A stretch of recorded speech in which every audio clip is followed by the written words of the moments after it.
Now, Nalini has created a name for herself when it comes to telling Goan stories to the world. However, this is her first documentary on Goan musician. Having directed films like Special Envoy about a Goan in Africa and The Club, which is now on television in Portugal, about Goans Tanzania. This is all more special for her about this Braz Gonsalves, who is known to all over the world.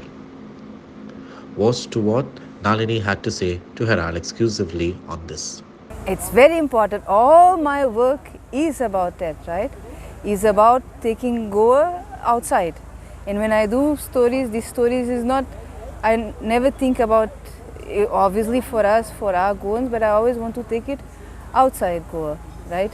So, like my first, the Special Envoy was about a Goan in Africa. Then my second, The Club, which is now on television in Portugal, is about Goans in Tanzania, right? So this one is about my Braz in all over the world, right? He has been in Macau, he has been in Portugal, he has been in many places in Europe. So I want it to reach there also. We know, but they don't know. Yeah. And how long have you been working on this documentary? Since 2019. So first the idea came with the musical that we have done on his life. So that is when I started having a lot of conversations with Braz to understand his life so that we could portray it in the musical.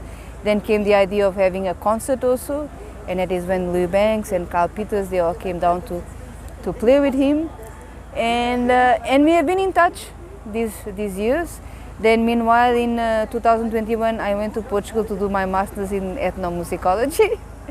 And I went to Hot Club in Portugal where Braz first played in 1978, and then came the idea of taking him to Portugal. So when I asked him, he said, yeah, I'll come. So in 2022 for the International Jazz Festival Day, we have done a concert in Hot Club where he played in 1978. So him, Yvonne, his wife, Jared Rodrigues, and then they play with three musicians, jazz musicians from Portugal. A story by Dulce de Cruz and Elitra Sequeira for Herald TV.